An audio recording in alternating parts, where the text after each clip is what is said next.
Yeah. All right. All right. So hi, everyone. My name's Stephen LaJoy, and I'm the technology librarian at the Sawyer Free Library. I want to welcome you to the first program in our series, Technology on the Horizon. Uh, it's a series of programs that aims to showcase organizations and individuals who are working on emerging and critical technologies in Massachusetts, and especially on the North Shore, like our speaker tonight. I also hope that this series inspires an interest in science and technology in our community, whether that's to improve your career or to just enrich your intellectual lives. This first program tonight is Big Data in Small Slices, and it's presented by Dianne Finch-Claydon. The title of the program comes directly from her newly published book, which I have here and is in our collection, Big Data in Small Slices, Data Visualization for Communicators. Dianne conducts data analysis and visualization workshops and consultations all around the world. Her writings have appeared, she has publications that have appeared in a chapter of The Golden Age of Data by Don Grady, as well as stories produced for public radio, Bloomberg, and other news and finance outlets. I'm very excited to have her here tonight, so I will pass the mic to Dianne. Thank you. So I've been introduced, and as you know, I have a new book out. The book itself is actually not very thick. I spent more time removing words than putting words in, which is what was drilled into my head in my journalism studies. So what I'm trying to do with this, I'm not like doing this to sell the book, because academic writers actually make so little on each book. What I like to share is the science behind climate change and other topics that I say are important to people and planet. The book actually includes chapters on ocean acidification and how scientists actually know what is happening. Steve, can you see the web now? Yeah, I can. Okay.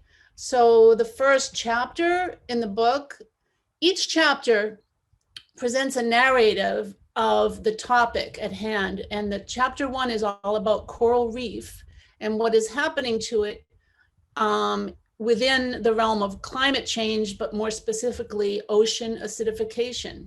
This scientist, David Klein, is from the Smithsonian Institute. Spent a lot of time learning from him and talking to him over Zoom, and exchanging emails and spreadsheets and learning all about his work.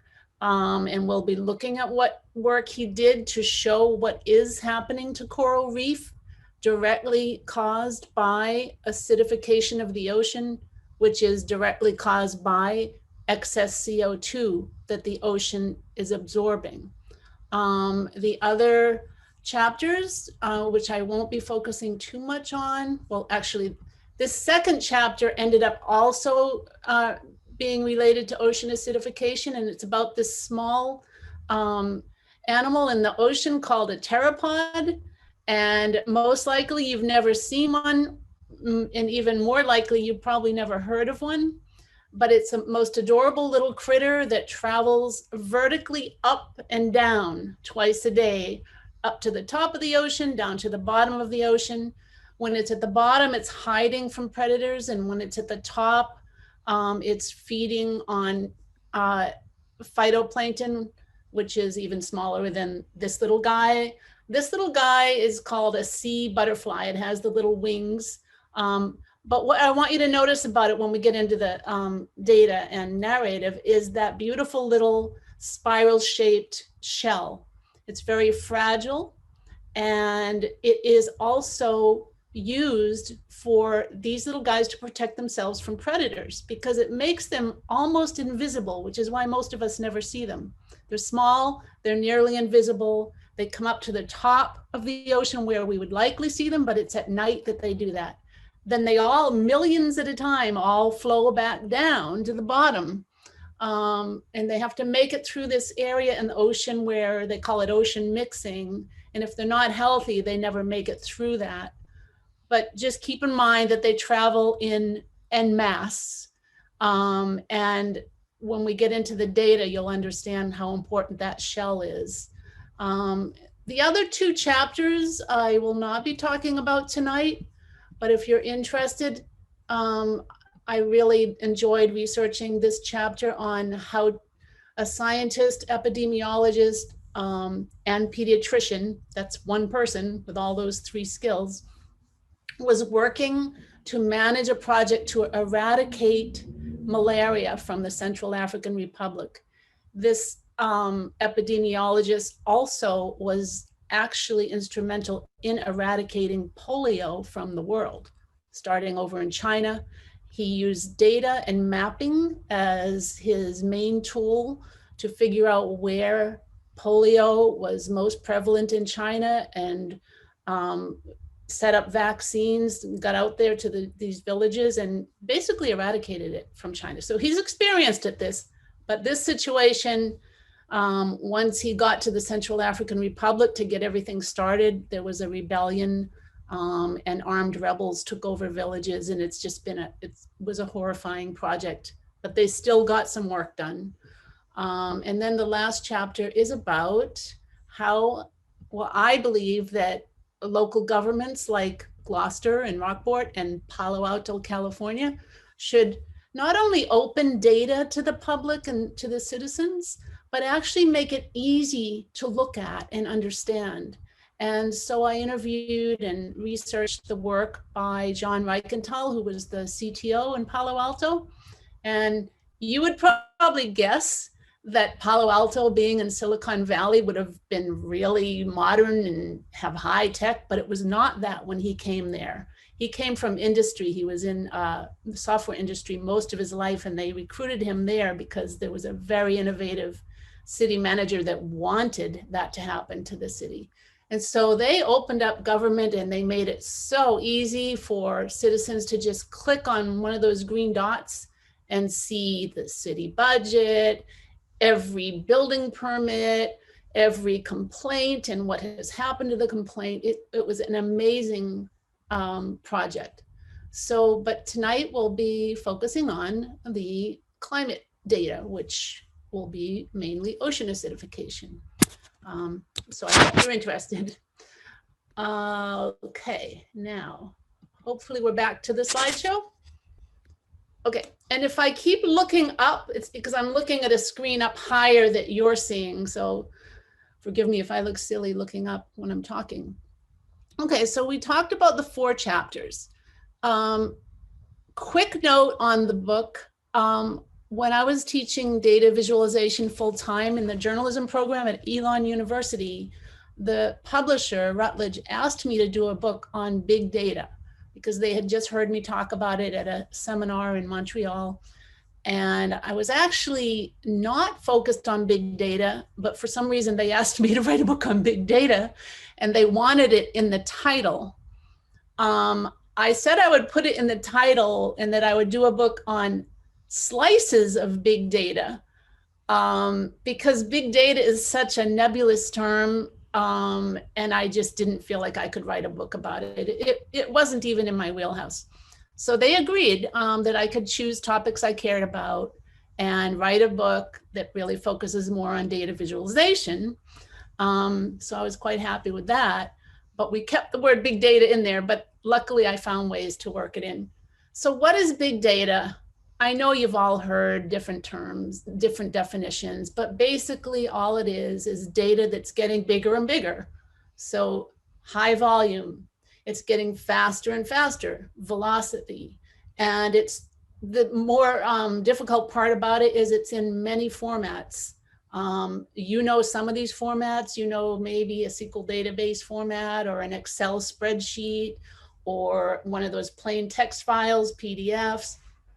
But add to that, you've got photographs that are considered data, videos, social media, tweets. It's growing so fast that only 1% of the world's data that's out there has been analyzed, less than 1%. So we're collecting it really fast, and we've collected most of the data right now that exists on the earth in the last 5 years. So where is all that data coming from? Well, it's coming from, remember the term that was going around for a while called the Internet of Things? So that includes data from your cell phones, every phone call you make or receive, every text you send or receive, everybody with a Fitbit that's looking at their heartbeats and how many steps they take every day, data from satellites, data from sensors all over the world, including sensors around the world in oceans, testing pH, testing temperature. There are sensors in cities that look at wind speed or pollution, and they're ubiquitous and they're growing at really fast speed. And they're telling us about us. They're telling us about our earth and our air and our water. But the problem is there's just so much data. And as you know, there's also data from videos that monitor us as we walk by or go through red lights. The fastest growing area of data is, of course, the sensors. And that would include the Fitbits and the satellites and the underwater sensors and the air sensors. And all of those are the reason behind the so-called big data, which, as you know, is just lots of data of all different formats. Then we've got the 5G network, and we're getting faster with better bandwidth. We've got our pattern of our eyeballs, our fingerprints, our credit cards, data everywhere. We're being watched.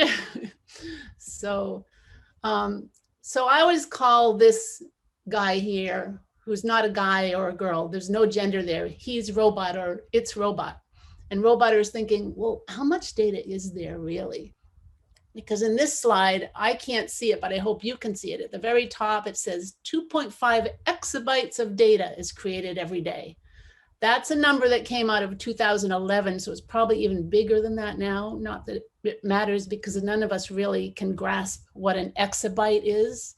So what robot was thinking is, let's just show them quickly what an exabyte is. So you can see, we all know a kilobyte, 1,000 bytes. Multiply that times 1,000 and we have a megabyte, then another times another 1,000 gigabyte, and you just keep going until you get to exabyte. And once we're up in these numbers, our brains just really can't fathom what it is, which is why I get back to, when I talk about data, it's the slices that matter. And also, each slice is big data on its own. It's too big, there's too much of it to analyze it all. It comes in all different varieties. So, okay. So now we're getting to the point where we're looking at a spreadsheet, and nobody, I don't know how, regardless of how smart you are, is going to look at that and get any kind of pattern or understand anything important from it. So I show this just to say, this is why we like to visualize data. You might see something in there, but that's a spreadsheet I got from the scientist from the Smithsonian on his coral reef. And we'll get into that in a minute, but we want to get away from this. This is not what the human brain likes. So why do we visualize data? Is because, first of all, enough studies are out there that say that the brain remembers and absorbs images more than it does numbers or writings. So as soon as, if you look at this slide, for example, are you going to remember what any of these columns on the right said? No, but you might remember that image of the brain. And that's how our brains work. So I thought maybe we could sort of take a look at some data here. We would rather look at a map than that spreadsheet we were just looking at. Now our brains are going, oh, okay, what's going on with this? We're looking at COVID 7-day case rate per 100,000 by state. And here we are in Massachusetts. So this is much more pleasing to the eye, and we can understand it quickly. And if you really dig into data visualization, and you read about it, you're going to find out that the human brain doesn't like to see more than 2 elements at a time. And when I mean elements, I'm saying right now we see all these polygons that represent states, and we hover on it and we see the cases, and this is nice and simple and easy. But if we started adding all kinds of little charts over here, and they, you know, if there's too much there, then our brains get a little bit tired and confused. So with data visualization, unlike info, the type of things that people make out of, for example, Adobe PDFs with just numbers and pictures and graphics everywhere, we like to keep it simple with data, because what's behind this map are probably, you know, 100,000 rows of data. And we just want to see it in a way that makes sense. So now I go back to this, I hope. Yep. Okay. So that's the data we were just looking at. Would you want to sit there and like search for Massachusetts and by county and by date or whatever it is you're looking for? You want to see it visualized. That's the same data. So there's someone by the name of Edward Tufte, who is known as the guru of data visualization. And he basically says that when you create a visualization, this is not art. This needs to be attractive enough, but you want a ratio that's very high in data and very low in ink, because you want it to give you the message within 10 seconds. And when I teach data visualization to students, I ask them to design their visualization on paper with colored pencils and then show it to someone else and see how long it takes that other person to figure out what it's about. It should be fairly quick. Okay, a very, very quick talk here about the history of data visualization. Though it's not often that we find women in history who are presented to us in technical topics. There's Madame Curie, of course, but this is Florence Nightingale.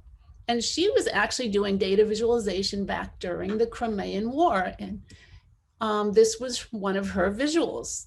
We probably wouldn't make this same one today because it takes a long time to figure it out compared to the more simple ones that we do today online.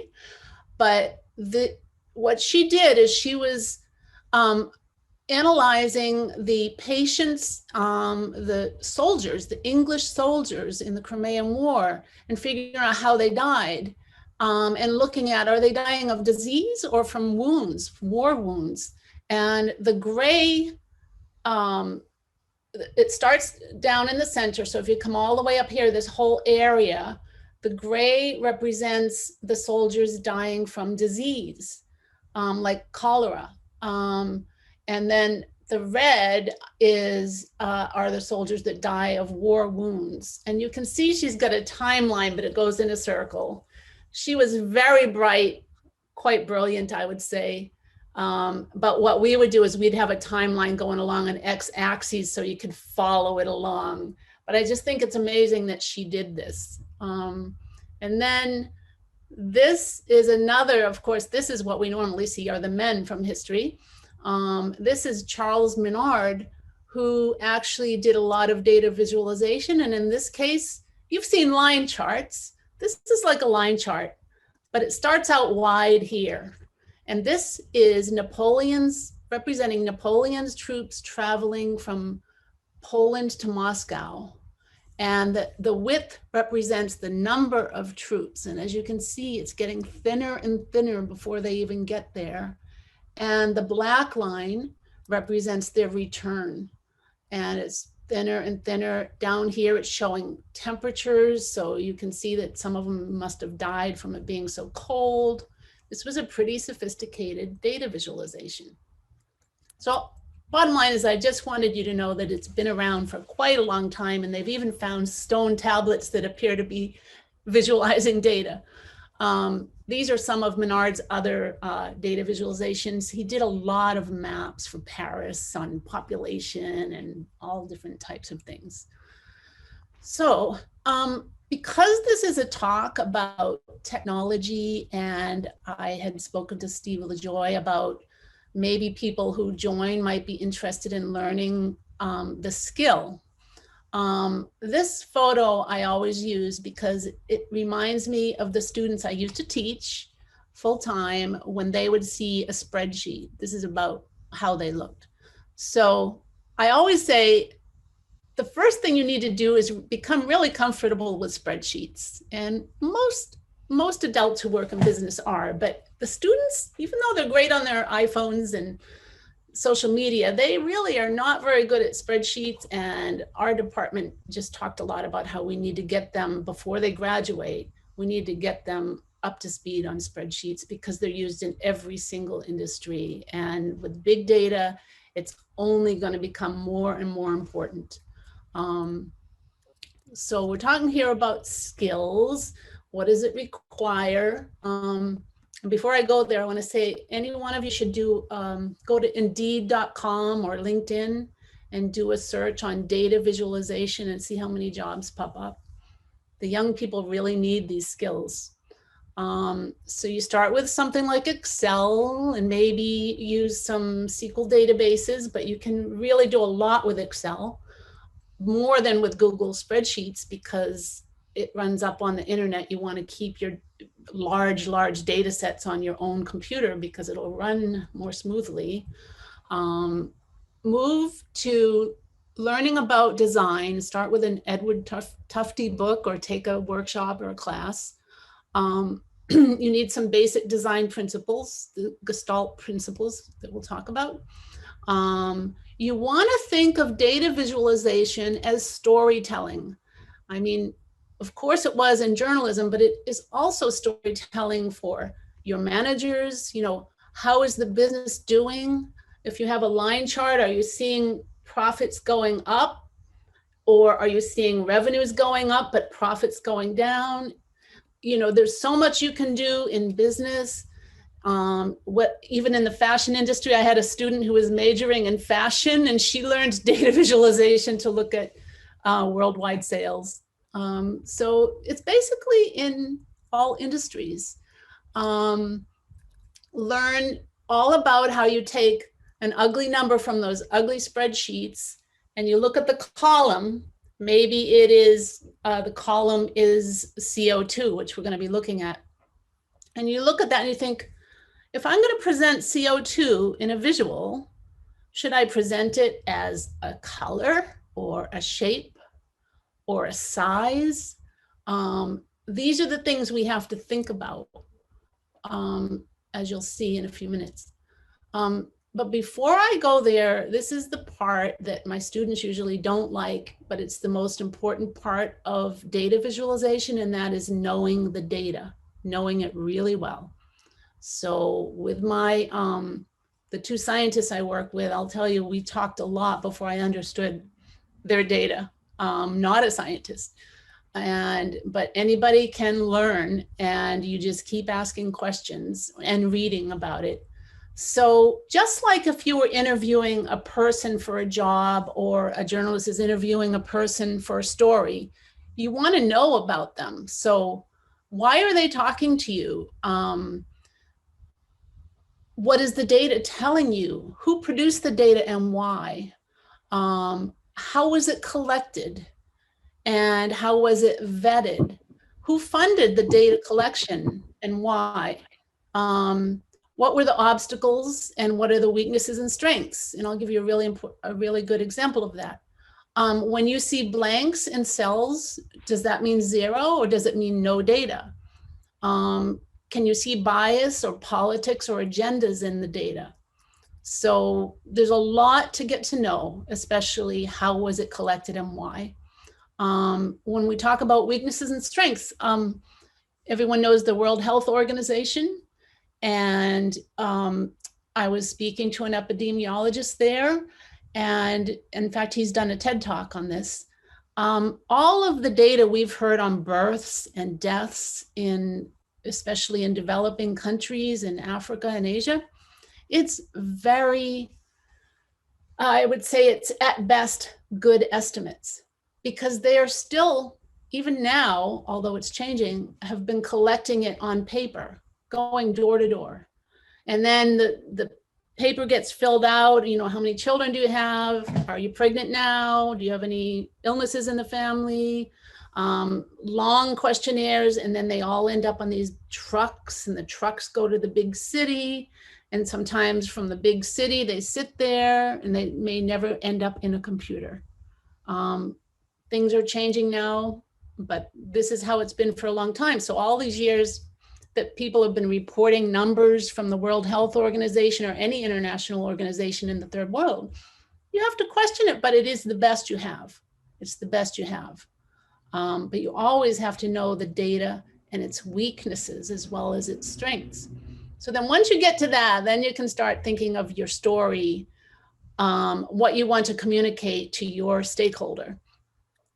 So right now we're looking at the ocean. We live by the ocean and we all care about the ocean. So let's first look at from the standpoint of CO2. I think you see something that says fast facts. Is that right? You see it? Okay. Yes. Okay. So of all the greenhouse gases, the gases that are warming our planet that we have so much evidence on that it would be crazy to dispute it, 80% of it is carbon dioxide. That's the one we're going to focus on with ocean acidification. Methane, nitrous oxide, and fluorinated gases are also a part of the whole situation. Right now, 2019 estimates, 6,558 metric tons of CO2 in the atmosphere. The ocean is the largest carbon sink, and it absorbs between 1/3 and 1/2 of that CO2 generated by humans. This is generated by humans. The atmosphere and ocean always had CO2, but we're talking about what humans are generating now. This infographic that I'm looking at is not really a data visualization. This is more of what's called an infographic, because it's picking small pieces of data and it has lots of images. So officially it wouldn't be called data visualization, but I like it. Okay, so go back to the presentation. So that was one look at greenhouse gas. This, I remember, we learned about this quite a few years ago, about the Keeling curve. It was on television, and I think it was Clinton. What was it, Clinton? Someone made this famous. But if you look at this graph, it starts around the time of industrialization. I'll open up a better version of it. Oh yeah, I have to go down here. Okay. Right. Here. Okay, so as you can see, this is a timeline. This data here are the years, and I bet on the spreadsheet they were probably under a column called year, and then they come straight down. Over here we have CO2. This could have been just a 2-column spreadsheet, carbon dioxide and year. Back in 1959, we had already been industrialized for a while. We had about 313 parts per million of CO2. And as you can see, this very simple chart shows it climbing year after year after year, and we're now up at about 415 parts per million. So if you take one air molecule, 414 of a million molecules in there are CO2. So this is a substantial rise, which is why we're in such trouble. And I don't think many people doubt this anymore, hopefully. So here is some data that I actually put this one in the book. And this is showing which countries produce the most CO2 emissions. Can you guess the one with the 10,000 metric tons? That's China. And then this is the US. We're the 2 largest emitters, which most of us know. Now, think about the population of China compared to the population of the US. Let's see. And I think my next slide will show you that the situation looks different now. We've got per capita CO2 emissions. So each person in the US on average produces 15 tons versus China at 7. So per person, we emit a lot more CO2 than the Chinese. But countrywide, their population is huge compared to America, so they are producing more. In fact, they're going into coal plants more and more, which you probably know. But this is an example of using data where I'm not really using color to encode my numbers. I'm using size and shape. So the shape is a circle, and you can see that the size is encoded with the CO2 numbers. Those are 2 elements. If I added another one, that's when the brain doesn't quite pick it up as quickly. So I've got 2 elements, size and shape, on top of a world map. That's enough for the human brain. And I think it says a lot. That one visualization is quite easy to understand, in my view anyway. Okay. So we're thinking about size, like the bubble size.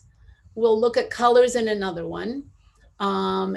We tend to give categories. We tend to use colors because they're not quantitative, right? So you're thinking about fruits. You have apples, oranges, bananas. Maybe the apples would be red and the orange is orange and the banana is yellow. So, but you wouldn't, be using size. You would be using color. You have to think about all those things. Are you quantitative or qualitative? Are you a category or a data point before you design your visualization? Okay, I don't want to talk too long without having some questions, so I'll do a few more minutes. So we're moving to the ocean acidification now. We've seen CO2, which you probably all did anyway, but I just wanted to remind you. These are the 2 scientists I interviewed in the book. On the left is Amy Moss, and she used to be at Woods Hole Institute in Massachusetts, and then got a job at the Bermuda Institute of Ocean Sciences. And I was really lucky to get to go and stay there for a week and work in the lab with her. It was really fun.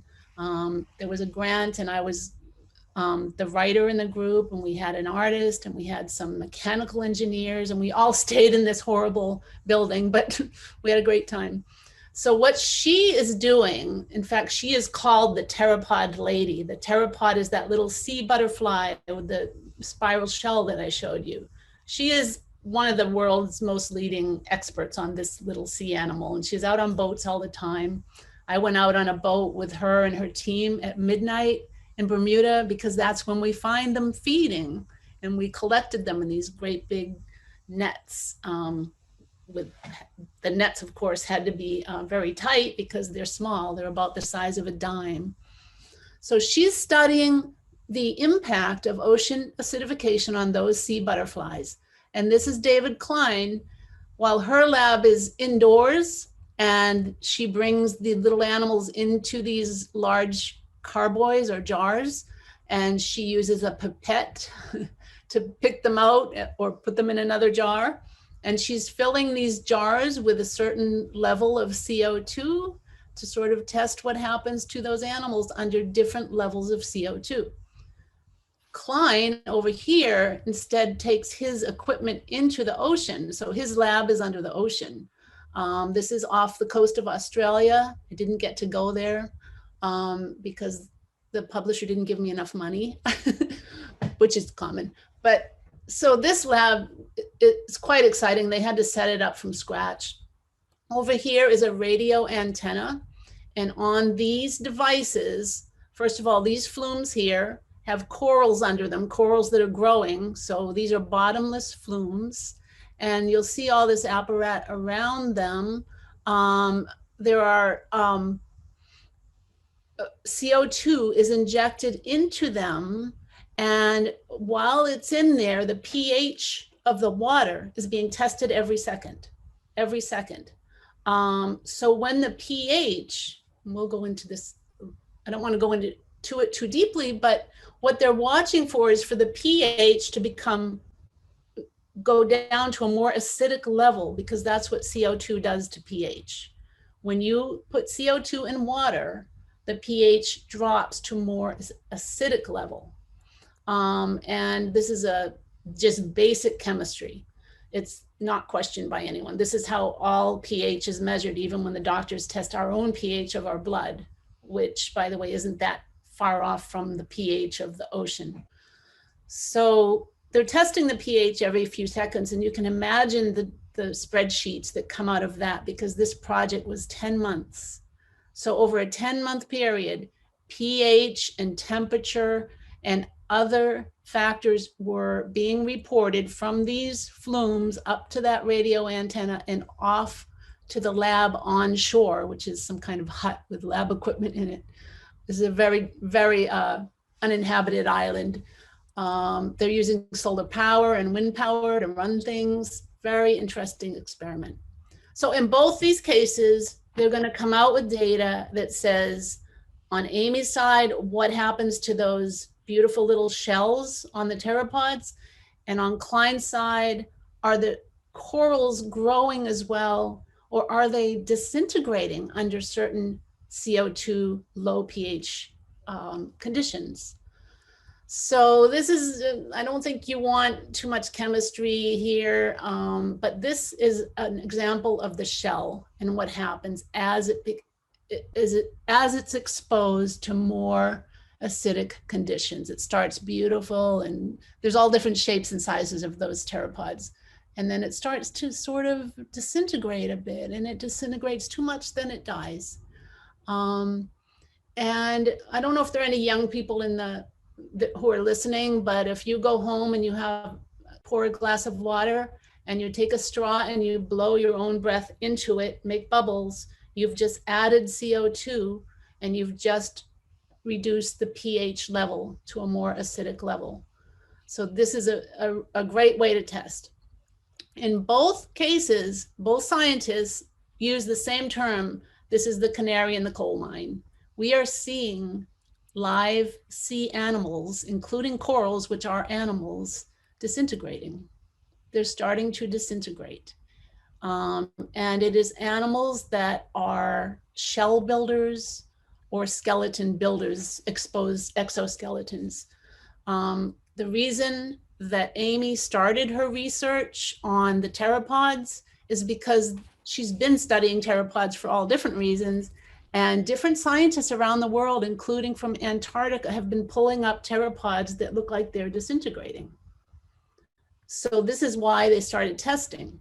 With corals, David Klein has studied bleaching events and just everything there is to know about corals.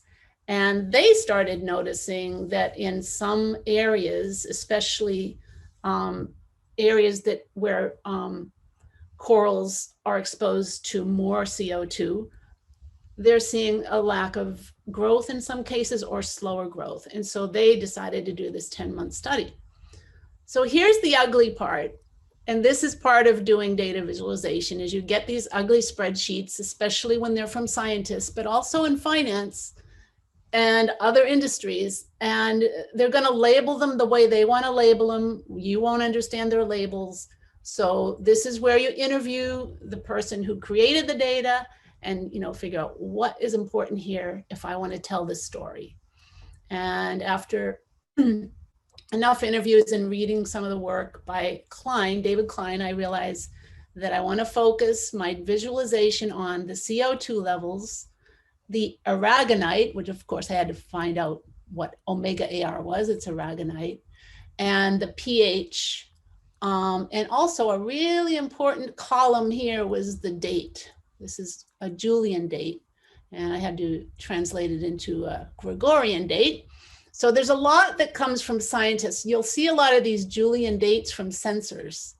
And when I was a computer programmer, when I was much younger, we used to use Julian dates, but they didn't look anything like this. So I found out there are all different types of Julian dates.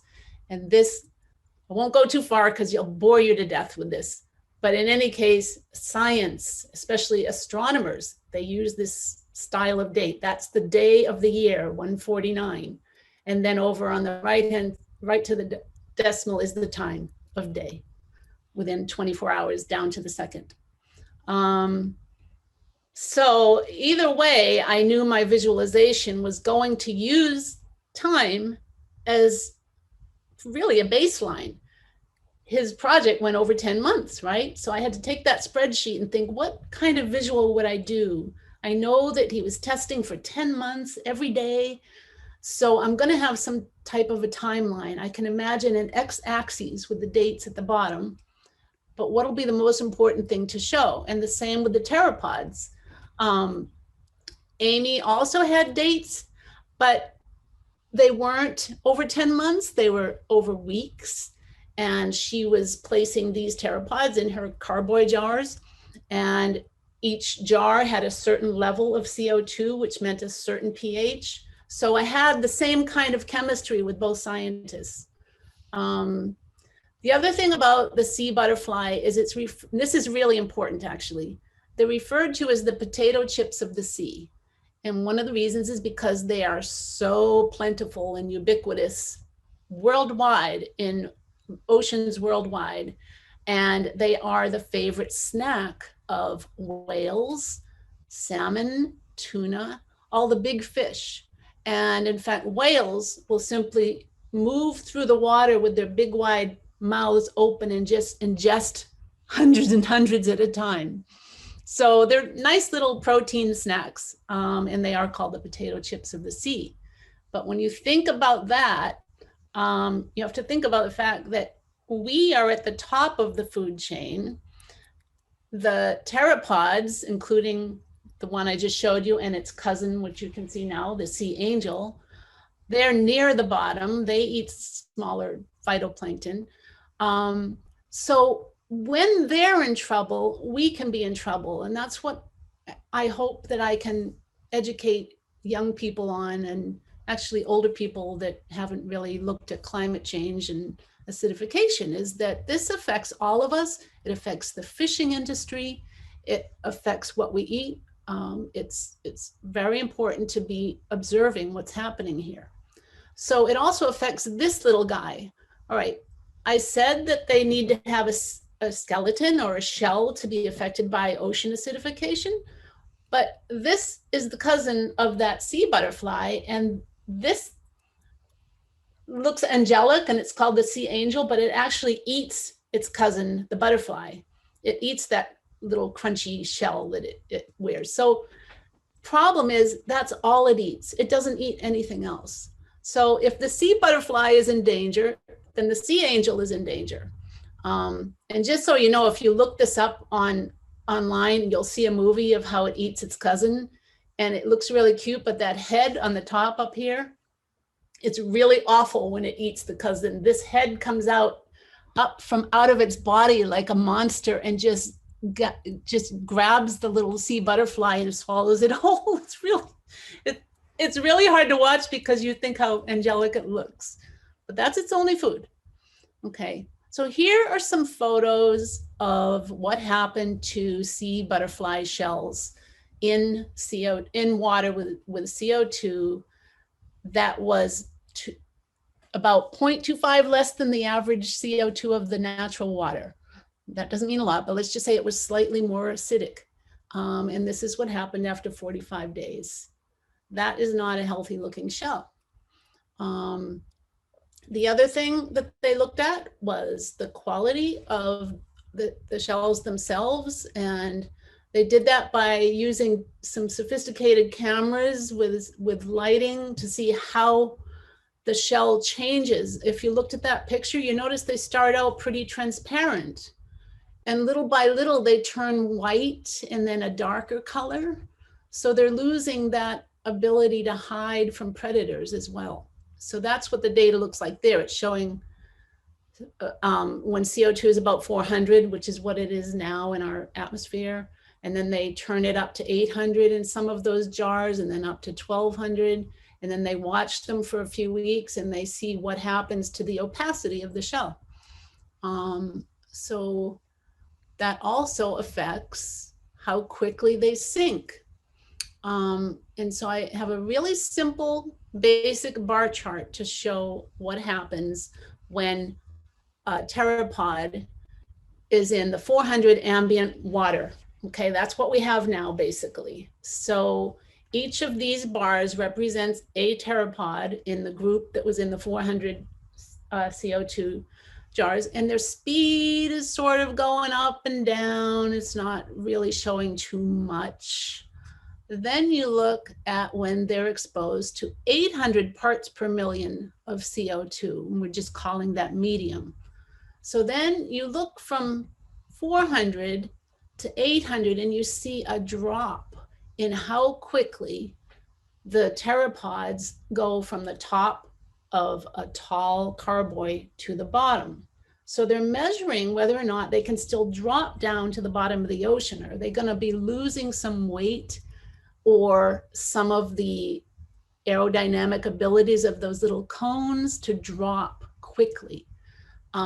That is one of the things they need to do, is drop from the top to the bottom of the ocean. And it sounds crazy to say that they're heavy, but for their size, they're actually built heavy.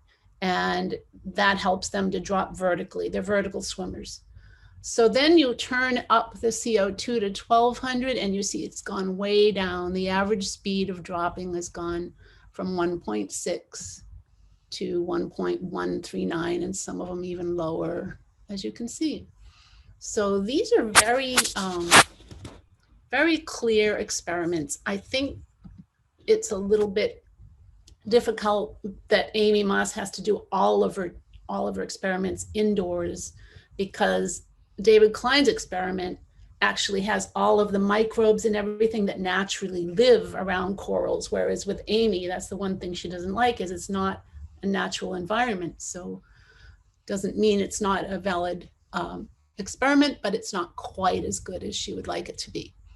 Okay, so there. Okay, so this ocean acidification, we've seen that the pteropods end up swimming more slowly. They lose their transparent look, and in some cases they're disintegrating, so they're smaller. With the, let's see, go back up here. Let me just turn here for a minute over to the web and over to, oh, I need, try that. I'm trying to get on Google Chrome.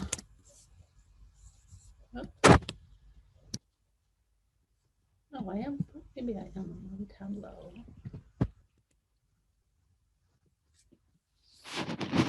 Maybe I have to stop sharing to do that. Actually, I can go straight to Tableau and I can get to the same thing. Before I go there, I wanted to just finish on this slide. Oysters and mollusks and crabs have all been found to also have disintegration of their shells. So far, we haven't found it in lobsters, which matters to us, doesn't it? And in fact, they haven't studied it as much, but you know, who knows what will happen in the future. Basically, skeleton building sea animals that use calcium carbonate to make skeletons or shells can react to the acidification. I mean, just like our bones can react to more acid, osteoporosis. Okay, I'm gonna try one more time here, go there, get to here too.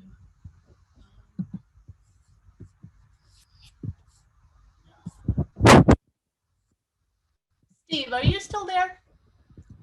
Yep, I'm here. I am trying to just get back to the, oh, I found it as I'm talking. Okay. All right, do you see the web with the tabs up here? It's actually just on you right now. Oh, it is. Okay, now I have to share again. Okay. I unshared for a minute. Okay. Back to Zoom and back to share screen. Another share. Okay. Can you see it now? Yeah, we're on the Big Data and Small Slices site. Yeah, okay. Good. Okay. Okay. Box and whisker. So with David Klein's, remember the ugly spreadsheet, and there were a few columns which in data visualization are called dimensions. that I thought would be important. It really came down to one item, which is aragonite, a mineral in the water that corals and also pteropods and many of the shelled animals use to build their shells. So they have to have it. And they've done enough studies around the world, even beyond David Klein's studies, to know that they should have a level of 4.0 of aragonite in the surrounding water that they can absorb.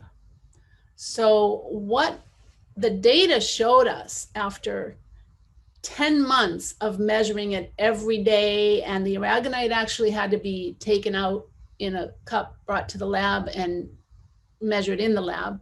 But it was taken out at the very, I mean, they would document what the pH was, what the exact time was, and all of those things that scientists know how to do well, to see how much aragonite was in the water when CO2 was at a certain level, which you can see the CO2 levels here at the bottom along this axis.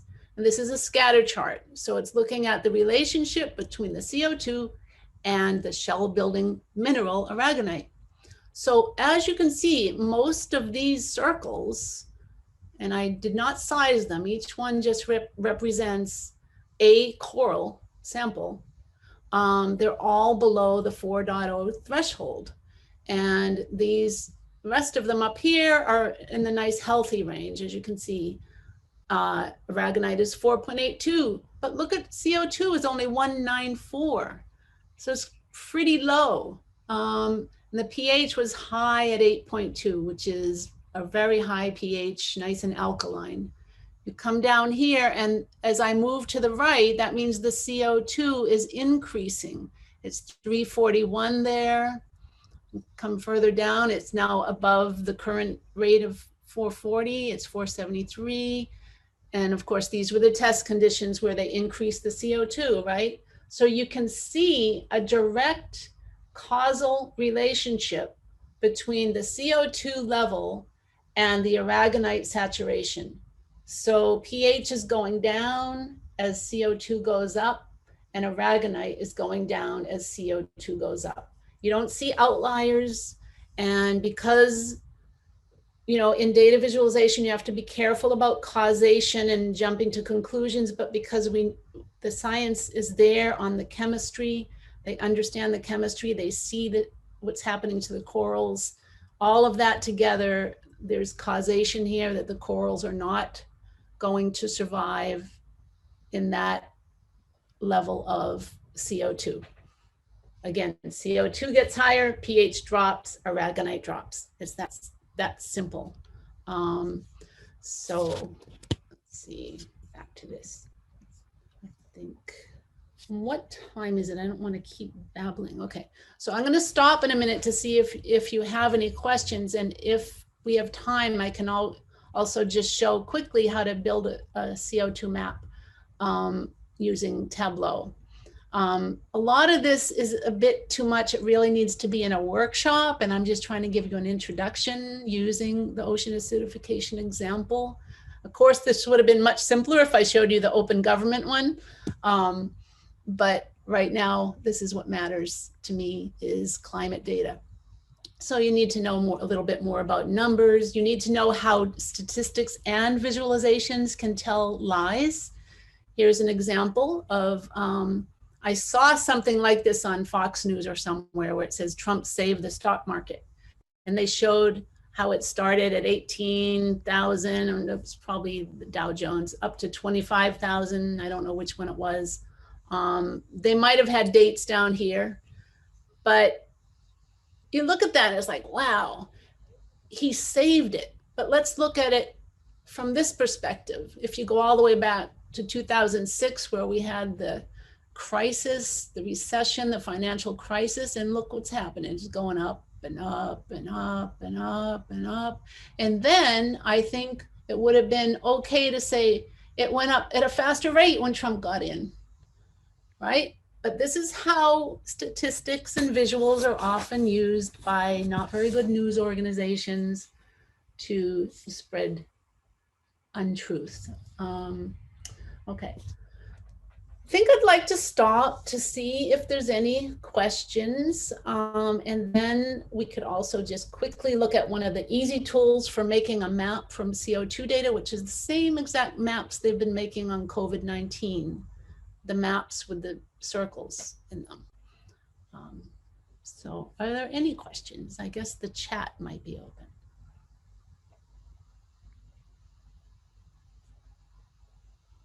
I have a quick question.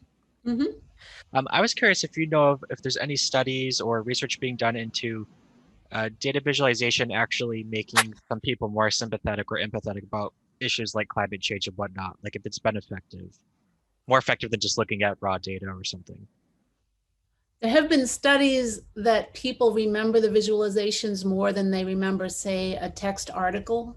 But I'm going to tell you, I really don't know of a study that says it's working, because I'm sure you've seen the studies that say that if someone already believes in climate change or understands the science of it, then they will be interested in the visualization and they'll dig into it and look at it and it will help.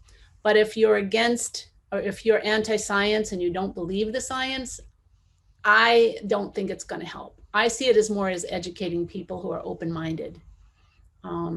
There's too many studies now that say that we just grab what we already believe, and that's kind of sad. So what I think of is go for younger people and children and try to educate them on the science. So I wish I had a better answer. I hope you find a study that says it works that way, but I'll try to find one. But yeah. I kind of figured that might be the case. Yeah. I try not to think about that, though. I think, like David Attenborough said recently, if you're going to do anything, just spread your knowledge, spread what you've studied about climate, and try to get down to the local levels, which is what I'm trying to do. Bill Tobin and I are both on the Green Community Task Force in Rockport. He's here, probably falling asleep after my talk. But, you know, we're doing what we can at the local level. This great task force in Rockport just was able to get 18 electric vehicle stations free of charge by working really hard finding all these different grants, and they'll be installed in Rockport soon. I mean, there are a lot of things we can all do at the local level to try to educate and, you know, take actions. We have to count on the people that believe the science and educate the youth who haven't been jaded yet. So, okay. All right, if there's no questions, I'll quickly go through what it's like to build a map. Any questions? Okay. So, let's see. Yes, I have one, Diane. Bill Tobin. Hi, Bill. Hello. I have it one on chat. I put it on there. Oh. I was thinking about this when you were talking and how this is changing everything we're doing. And it'll absolutely change the world within 5 years. Yeah. What impact does AI, artificial intelligence, have on data visualization? And what about the idea of being in a virtual reality, actually seeing the coral being bleached and, you know, these kind of things? Yeah. And what is the point when the coral has not enough regenerative powers and it'll be totally bleached and ruined? Right. Okay. I'm So glad I think, you asked that. yeah. Yeah, I think that's an interesting. I have run into some of this. So we seem to talk more about the pteropods than the corals. And the bleaching events, I don't know if you know this, but they've already killed more than 60% of the world's coral reef. And they're coming more often and they're more worldwide. Like back in the 1980s, they would be like, oh, maybe there's one over in Java or now they're worldwide events. And so there are a few things in terms of artificial intelligence. David Klein and another group are using these amazing cameras underwater that are collecting patterns that include, they're just like doing trajectories back and forth over large swaths of ocean floor where reefs are, and they're collecting data on the topography, the height of the reefs, the width of the reefs, the type of reef. And where the artificial intelligence comes in is they're going to have first they get the baseline. They're trying to do it worldwide. They get the baseline with all that data, huge big data on its own. And then the humans actually have to get involved, and they identify a lot of the reef types so that they're attached to a name. And then each time that camera goes through again, it learns and recognizes, which is artificial intelligence, so it can document the actual name of the reef on its own. So the humans teach it, and the reef figures out, oh, here's that pattern and here's that color again. And so it's ongoing. And so the AI is learning and learning more and more. So they'll be able to say at some point 10 years from now, well, these reefs were plentiful and they were like average 2 feet high, and now there's only 20% of them left and they're average 5 feet high. So that's what they're doing there. See, I'm not an artificial intelligence expert by any means, but I see it as just gathering loads and loads of data and patterns, you know, the machine learning basically from all of this data and patterns. And then the humans kind of help figure out the algorithms. And that's about as far as I go with it, but it's being used a lot in marine science. Thank you. Thank you. I have to go, but that Okay. Your thing was wonderful, and I'd love to support everything you do. Thank you. You already Thank do. you for the nice. Bye. Thanks. Thanks Yeah. a lot. Bye-bye. Bye. Okay. Steve, should we do a tableau, or do you think, what do you think? A map, or do you think that was enough? I think I'd like to see how to build one if Okay, let's do that. that's okay. Okay, so this is, can you see it? Am I shared okay and everything? I think so. Yep. I see the map. Okay. Okay. So this was one of the maps that I just showed you, and this is the one that was CO2 per capita. And I want to show you, this is a program called Tableau Public. It's free. So this is a good one if you want to learn it for the first time and make maps or make bar charts that can be on the web and interactive. So this is what I had for data. There's something called a country code, which is a universal code for all the countries and which Tableau understands. So when it sees that, it knows where to place the dot for the country. It can also do that just with the country name. And then we go over here and you see these are the years at the top. So we call those categories or dimensions in data visualization, and they go all the way over. So when you think about it, looking at this data, there's no way you can put all the years on the map, right? So you have to figure out a way, which is easy in Tableau, figure out a way to show 1 year at a time. And that's what this little slider is for. And then I'll show you how it was built if it'll let me. Okay, so I'm gonna go and create a blank sheet. Oh, it's stuck, isn't it? I was afraid that could happen. Let me see if this is frozen. Okay, before we go too far, I'll say, okay, I opened up, no, I'm gonna shut it down and see if I can open a different one. Let's try it again. Oh boy. I'm so sorry, Steve. I was afraid this could happen with Tableau getting stuck. It happens. What I did though, when I brought the Excel spreadsheet in and I just showed you what it looked like with all of those years, Tableau places what it thinks are the categories in the top here. Let me show you a little bit better. Oh, it might work now. Okay, let's try it.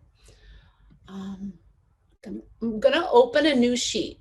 Tableau has sheets and dashboards and stories.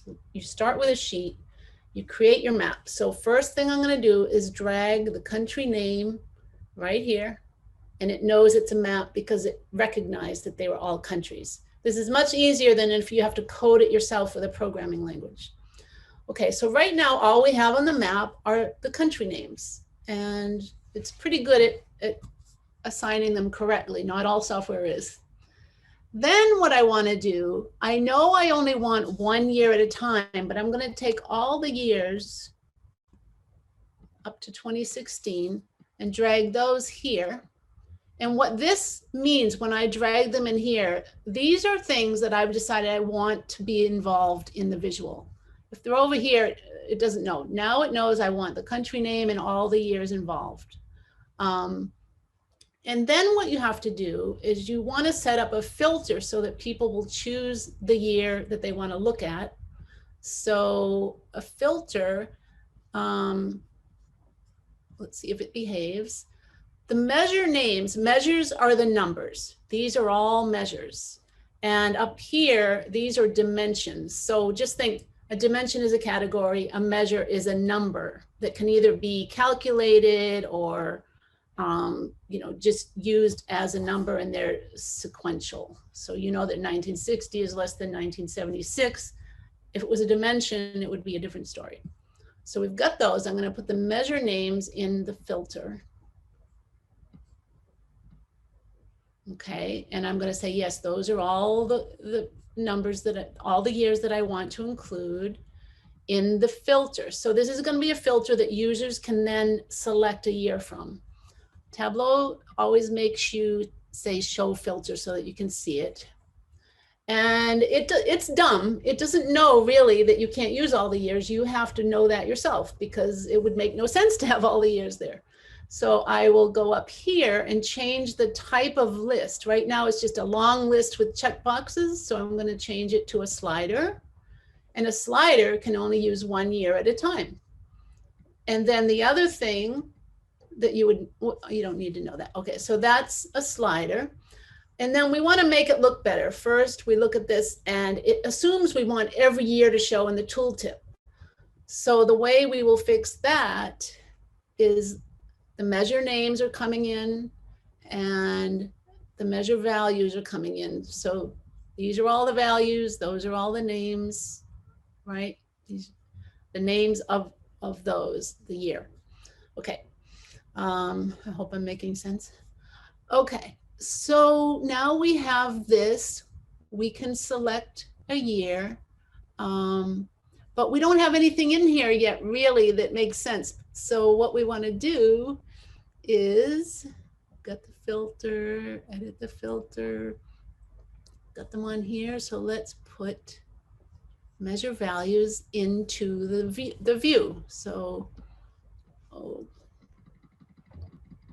keep in mind, if I wanted to, I could just drag 1 year in there like that.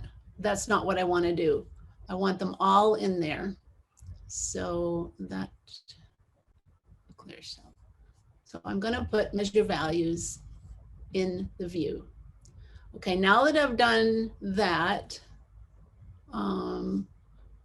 we've got to put the measure names back. I just cleared them by mistake. Sorry about that. It's a lot of just dragging things, showing the filters, fixing the filters to what you want them to be, the slider, and then now you should see the sizes changing each year. Like it doesn't look good yet, we'll get to that.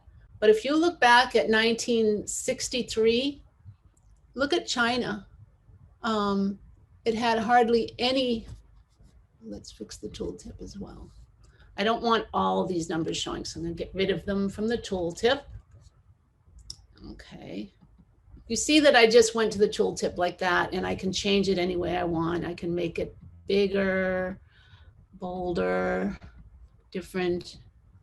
I mean, doing all the cosmetics takes a while, and you have to get to know it, but we'll just do that much for now. Okay, and now, because I took out that big long list, and I now just have the measure values and the measure names here. It knows it's filtered, right? That's the dimension and the number. It knows it's filtered. But if I wanted to, I could still put all of these in the tooltip, but we don't really want to do that because it doesn't look good. So if you look at 1963, China was at 0.6 metric tons of CO2, and the United States was at 16.5. We were much more industrialized, weren't we? So then you go up to 2016, and China's at 7.8. Okay, we are looking at the data per capita, I think. Yeah, this is the per capita data, 7.18, and the US is at 15.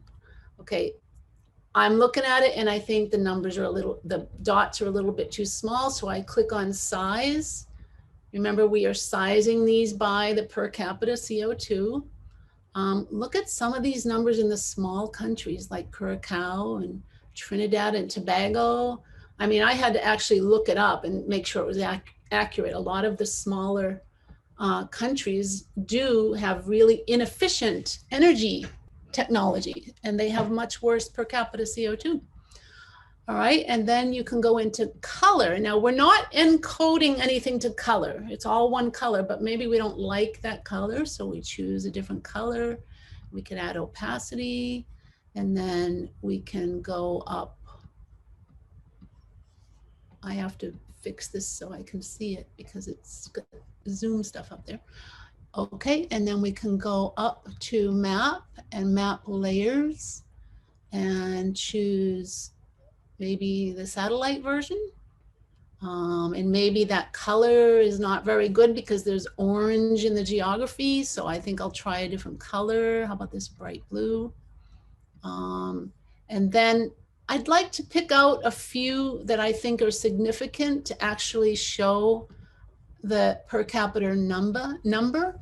So when we hover on China, I'm going to right click on it. Let's see, right click. And I'm going to say mark label, always show, and then this little number can be dragged into the circle. And I do the same for the US. So you can sort of select things that you would like to see on there. I mean, there's a lot more that we could do with this, but I wanted to show you how quick and easy a map is. Let's see, so, and then with Tableau, you can publish it to the web. You look at it first and decide, do you want all this there? You probably change measure names to year, so you wouldn't want that to go up. So you would change that, edit title, and let's call it year, right?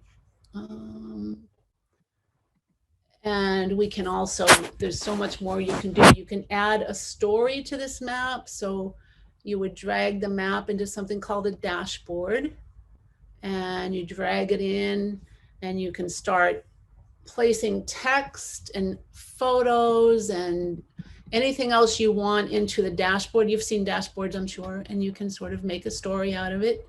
And I have examples of those in my book, but there's so much you can do. But with, here we are with the data source again, that's what we were looking at. You can also just create something, create another sheet that has maybe country name. Let's pull it back as a list. And then you can put all of the measure values. Let's see what we would do there. Measure names, measure values. But you would have to, you'd have to create the filter again. Otherwise you're going to have all the years there. But this is just another type of visual. And you can make this look really nice. You could actually filter down to one country at a time and have bar charts that show by year. That's another way to do it. But you would want to then filter on the country name. So I don't know if you know what I mean by that, but you would get out of here. Right now, Tableau assigned colors to dates. That we wouldn't do. It doesn't make any sense. There's way too many dates to color code them. So you have to actually work with Tableau and make it do what you would rather have it do. It guesses a lot. So we have that. I can then also go in here and put country name in the filter. We want all the countries available. We're going to make it into a filter. And then we can say we don't want to show all. We want people to just choose one country at a time. So we're going to, instead of having that big long list, we're going to have a single value drop down. And then you have the year and the country. You can change this back and forth. You could also add another filter by year, which I would probably do. I wouldn't ever want to show all these years. I would want to show maybe every 10 years, or just start later, start in 1980. So you can do that and add a filter for that too. So where is that? Measure names. Oh, we've already got it there, okay. And edit filter. There they all are. I'm just going to take out, maybe just show 1960, 1970, right? You see what I'm getting at. So you set that up however you want. Let me just apply it. So it's cut back on them. The other way you can do it is actually take all the check marks out and then just check the ones you want. So there we are. Is that enough? No, we still want less. It can be time consuming, but this actually is in place of writing a computer program that does it, and that takes a much longer time. Okay, so you don't have to be a programmer to use this, but you do have to spend time learning it.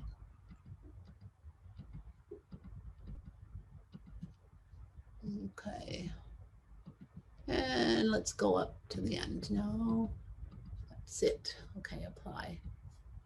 So that's a little more doable, and then you could go up here again and maybe choose a bar chart, or this kind. And you can see it assigned color. We would take the colors out, but you know, you can narrow it down to that, and then you could add this also to the dashboard. So what I'm trying to show you is you can add a lot of different charts, and you can change this placement of them. Okay. You can also, of course, change the background colors. You can make it a transparent background and put this chart on top of a photograph, for example. There's a lot more that you can do, but I just wanted to give you an idea of what it takes. You need to think about colors, you need to think about filters, and then you can create dashboards. You could have like a text box inside that describes what's going on. Why are some of the third world countries, why do they have such high per capita rates? You write a little blurb about those countries. You can make a whole story in this product. And then here's the story feature where you add a caption, something like CO2 per capita, and then you drag the dashboard into it. It's very hierarchical. So the dashboards come into the stories, and you start with a sheet, then you go to the dashboard where you can put many sheets, and then you go to the story where you can have a series of visuals that you run through, each one with its own description at the top, and it runs on the web. So hopefully that helps. Anything else, Steve? I think I'm all set. I can come in the library and we can work on it. I'm sure that if we were had an in-person program right now, we'd all be giving you a round of applause. Yeah. Well, it's kind of a dry topic, and I try to add cute animals and important topics because I do think your question was so good about, does this help convince people? And my answer is, despite all those studies that we see where people won't accept new information, they're stuck with their group of climate deniers, I like to think it could make a difference. Because I think if you explain some of the basic chemistry, the chemistry doesn't lie. And you can even do that. That's why I always bring up the glass of water. You know, you blow some bubbles into it and you'll see the pH change because you've added CO2. And that's how it's working. And we see the data that CO2 is growing at a very fast pace. So let's hope it works. Yeah, I hope so too. Also, could you just remind everyone, because we had some people who came in right when you were starting to build the map, where exactly you could get Tableau from? Oh yeah, I'll just show you. You go to public.tableau.com. I'll click up there. And then down here, somewhere in here, oh, where are the block? Let me get rid of some of this. It's usually just public. Oh yeah, right here, download the app, okay? You download Tableau. I have the paid version now, but they're exactly the same. And this is a new thing that it can do. We can make bubbles move now by running, you know how we have the dates, we can run the dates automatically. So that's pretty cool. So that's all you do is you download it, and there are lots of video tutorials right on Tableau here. I think how-to videos right here, sample data that you can use, which is really boring sample data unless they've changed it. You might want to use your own data, but the galleries, so you can get an idea of what people do with it, right? And the other thing I want you to look at, and then I'll let you go, information is beautiful. This is a good site to get an idea of what you can do if you use a bit of programming language like JavaScript in D3. And I used to teach that to my graduate students, where you can get things moving and playing more. It's more fun if you learn programming. You can have more fun with all of these things. But the truth is, you don't need to get that fancy with data visualization. You're supposed to keep it as simple as possible. But see, with programming, you can get this thing called gravity, where when it loads, it kind of bounces around a little. So you get more flexibility, but you have to work a lot more. And by the way, this is pretty cool. It's been around a long time. It's looking at all the supplements that people take and how much evidence there really is on these. So if you look at the good up here, a lot of these have a lot of good evidence in these areas, folic acid and birth defects. The further you go down, the less the evidence. I can't verify that they have this all correct, but I did think it was quite interesting. And I'm not sure how they're sizing. Maybe they're sizing the bubbles based on the number of studies. It's a little weird, but it's an interesting topic. So you can peruse through information is beautiful, and that would make you possibly want to learn JavaScript. But Tableau is a good place to start. Okay. Did I answer that question? Absolutely. Thank you so much. All right, thank you. And thank you, Yeah, everyone. so thank you so much, Diane. And then before we go, I just want to say that this program has been recorded. So I know we kind of went through a lot in an hour and a half, but if you want to go back to it, we will have it on our YouTube channel, as well as all of our social media channels as well. So if you don't follow our Facebook or Instagram, definitely follow those. And also Diane's book, Big Data in Small Slices, Data Visualization for Communicators. It is part of our library's collection, so you can check that out. And it also has the website that complements it. Oh, that's good. Okay. Great. All right. Thank you. Yeah. All right. So Okay. thank you, everyone. And please Thank you, stay Steve. dry Thank you, and safe. Diane. Yeah. Thank Thank you. you. Yeah. And then, Dan, I'll reach out through email tomorrow probably to you. Yeah. This was so great. This was awesome. Oh, I I'm love glad learning to hear about this, that yeah. because I'm really tired and I hope I didn't drown everybody, make everyone No. fall asleep. Okay, doubt thanks it, a lot, Steve. Yeah, of course. And hopefully when we have, when we have our in-person programming back, I hope you'll come back and do Oh, something. I would love to. I'd be happy to help with the yeah. libraries. Okay, Thank bye-bye. you. Yeah. Have a good night. You too.